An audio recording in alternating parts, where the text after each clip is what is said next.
Messi কলকাতায় এসছেন মেসিকে চোখের ঝলক মানে চোখের দেখা একবার দেখার জন্য হাজার হাজার টাকা দিয়ে টিকিট কেটেছেন ফুটবল প্রেমী মানুষ।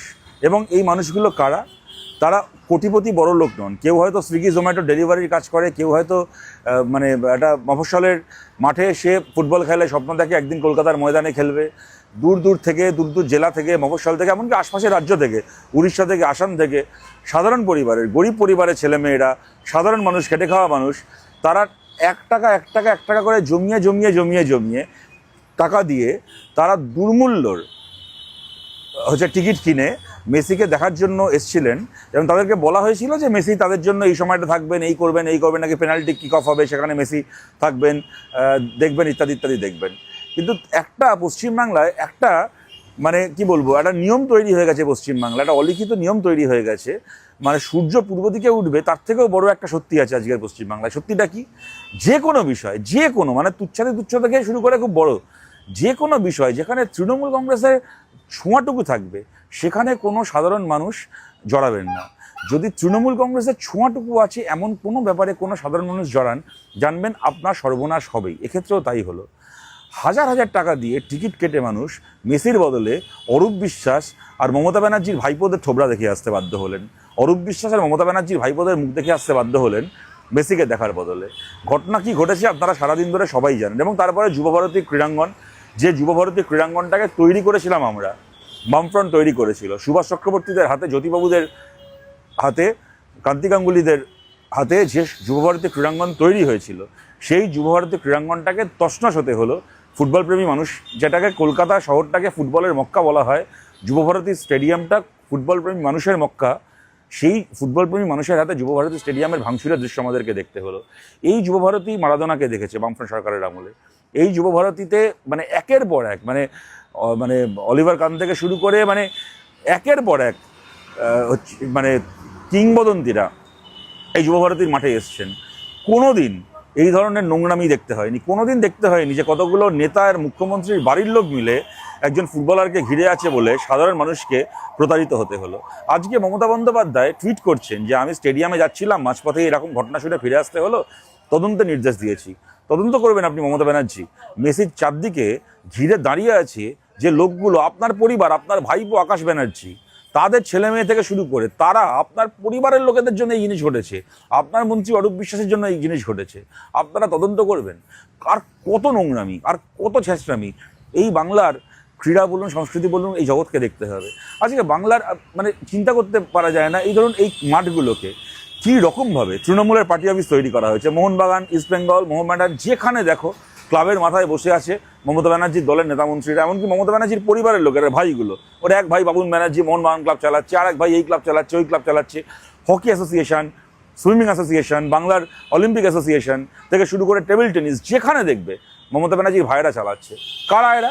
কী যোগ্যতা আছে এই সমস্ত বাবুন ব্যানার্জি, অজিত ব্যানার্জি? এগুলো ছোটোবেলা কোনো দিন পাড়া স্পোর্টসে গিয়ে কমলালেবু ছাড়া আর কিছু পেয়েছে বলে এদের মুখ দেখে মনে হয় না। তারা সব এক একটা ক্রীড়া সংস্থার মাথায় বসে আছে। এদের হাতে গোটা বাংলার ক্রীড়া সমাজ বন্দী। আজকের এই ঘটনা তো একটা মানে যাকে বলে একটা ইনসিডেন্ট, কিন্তু যে ঘটনাগুলো ঘটে আসছে, ধরুন ইস্টবেঙ্গল ক্লাবের সাথে কত মানে দলমত নির্বিশেষে কত বড় বড় নেতারা যুক্ত ছিলেন। কোনোদিন এই দৃশ্য কেউ কল্পনা করতে পারেনি যে ইস্টবেঙ্গল ক্লাবের জার্সি পরে একটা ক্যান্ডিডেটের হয়ে ভোটের প্রচার করা হচ্ছে। কদিন আগে নৈহাটির বাই ইলেকশনে আপনারা জানেন ওই সনদ দে না কী নামে ওদের যে প্রার্থী ছিল তৃণমূলের, তার সমর্থনে ইস্টবেঙ্গল ক্লাবের জার্সি পরে তৃণমূলের পতাকা নিয়ে প্রচার করা হলো। মোহনবাগান দিবসের অনুষ্ঠান থেকে শুরু করে বিভিন্ন মানে মোহামেডান ক্লাবটাকে তো সুলতান আহমেদ একেবারে লাটে তুলে দিয়ে তারপর নিজেও কবরে চলে গেল, মোহামেডান ক্লাবটারও 12টা বাজিয়ে দিয়ে গেল। মানে গোটা ময়দানটাকে শেষ করছে এইভাবে ক্রীড়াপ্রেমী মানুষ। আজকে তদন্ত করা হচ্ছে। এখন শতদ্রু দত্ত, ডেফিনেটলি তার দোষ আছে, তাকে ডিটেন করা হয়েছে। তাকে ডিটেন করে শুধুমাত্র তার ঘাড়ে যাবতীয় দোষ চাপিয়ে এদের অপরাধ ছাড় পেয়ে যাবে। কেন জলের বোতল নিয়ে ঢোকা হয়েছে, কেন এই নিয়ে ঢোকা হয়েছে, সেই নিয়ে ঢোকা হয়েছে, এই নিয়ে এখন প্রশ্ন করছে। এগুলোকে চেক করার দায়িত্ব কার ছিল? আজকে আরজিকর আন্দোলনের সময় আরজিকরের ঘটনার বিচার চেয়ে টিফো নিয়ে যুবভারতীতে ঢুকতে দেওয়া হয়নি ফুটবল প্রেমীদেরকে। আরজিকরের ঘটনার বিচার চেয়ে যুবভারতীতে ঢুকতে দেওয়া হয় না, আর সেই যুবভারতীতে গেরুয়া পতাকা নিয়ে ঢুকে গিয়ে লোকে মাঠের মধ্যে পতাকা পুঁতে দিচ্ছে, পুলিশ দাঁড়িয়ে দাঁড়িয়ে ওখানে গাবজাল দিচ্ছিল। কিন্তু পুলিশের কাজ কি আছে? অরূপ বিশ্বাস আর মমতা ব্যানার্জির গোষ্ঠী ছবি তুলবে মেসির সঙ্গে, আর পুলিশ দাঁড়িয়ে ওদের পাহারা দেবে। এই হচ্ছে পশ্চিমবাংলার পুলিশের কাজ। এই একই রকমভাবে কে একজন গায়ক এত আনন্দ করে পশ্চিমবাংলায় নজরুল মঞ্চে গান গাইতে এসেছিলেন, এই তৃণমূল কংগ্রেসের টিএমসিপির একেবারে মানে চোর চিটিংবাজ ছ্যাঁচড়া ছেলেমেয়েগুলো, তারা হচ্ছে নজরুল মঞ্চটার জাল টিকিট ছাপিয়ে মানে বেআইনি টিকিট ব্ল্যাক করে নজরুল মঞ্চ 2500 ক্যাপাসিটির নজরুল মঞ্চকে একটা 7500 মানুষের গ্যাস চেম্বার বানিয়ে কেকের মতো একজন শিল্পীকে কার্যত মানে তাকে খুন করলো। কার্যত কেকের মতো একজন শিল্পীর মৃত্যুর কারণ হলো এই তৃণমূল। মানে কত নোংরামি এদের, আর কত নোংরামি আমাদেরকে দাঁড়িয়ে দাঁড়িয়ে দেখতে হবে। তাই আমরা এটা বলছি যে শুধুমাত্র ওই শতদ্রু দত্তকে একা বলির পাঁঠা করে যাবতীয় অপরাধকে ঢাকা যাবে না। অরূপ বিশ্বাস থেকে শুরু করে আকাশ ব্যানার্জি থেকে শুরু করে কারা কার টাকা খেটেছে, কোন ডায়মন্ড হারবার থেকে কার টাকা খেটেছে গোটা ইভেন্টে, এবং তাদের টাকা খাটিয়ে তাদেরকে তোল্লাই দিতে গিয়ে এত হাজার হাজার মানুষকে বঞ্চিত করা হলো, তাদের সঙ্গে প্রতারণা করা হলো, এই একটা ফাইন্যান্সিয়াল ফ্রড হলো। এবং কলকাতাকে বিশ্ব ফুটবলের মানচিত্রে যা ভারতের গর্ব হতে পারত বা হওয়ার কথা, সেই কলকাতাকে বিশ্ব ফুটবলের মানচিত্রে একটা কলঙ্কের নাম কারা করলো। এই অরূপ বিশ্বাস, সুজিত বোস সহ মমতা ব্যানার্জির পরিবারের এই লোকগুলোর আমরা গ্রেপ্তারি চাই। যুবভারতী ক্রীড়াঙ্গনে যা ঘটনা, এটা কলকাতার লজ্জা। বাম আমলে তৈরি হওয়া স্টেডিয়াম কলকাতার গর্ব ছিল। এই মাঠে বহু মানুষ এসেছেন, বহু বিশিষ্ট ফুটবল সম্রাট পেলে পর্যন্ত এসেছেন। কখনোই বিশৃঙ্খলা হয়নি। কেন হলো? হাজার হাজার টাকা দিয়ে মানুষ এসেছেন মেসিকে দেখতে। সেইখানে মেসিকে দেখতে পাবে না, নেতাদের দেখতে হবে। মানুষ কেন পছন্দ করবে? এর দায় তো তাদের, যারা সংগঠক। কিছু রাস্কেল সংগঠনের ব্যবস্থা করেছে, কিছু রাস্কেল, তার পিছনে তৃণমূলের নেতারা থেকেছে, সরকার থেকেছে, এবং এই সমস্ত ঘটনার দায় তাদেরকে স্বীকার করতে হবে। যেখানে আইএসএল বন্ধ, আই লিগ বন্ধ, সেখানে এই রকমের ব্যবস্থাপনা কেন?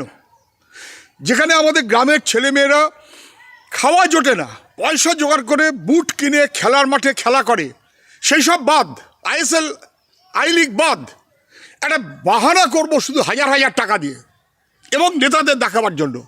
মানুষ তাকে পছন্দ করবে, এটা হয় না, এটা হতে পারে না। ফলে যে ঘটনা ঘটেছে যেমন দুর্ভাগ্যজনক, কলকাতার যেমন লজ্জা, এর দায় পুরোপুরি নিতে হবে সরকারের যারা বাধা, তারা এই সমস্ত ব্যবস্থা করেছেন অন্য কোনো ভিন্ন উদ্দেশ্যে। মমতা ব্যানার্জি গেলে লোক আসে না, মেসি গেলে হাজার হাজার লোক, উন্মাদনা, সবার এসব সহ্য হয় না।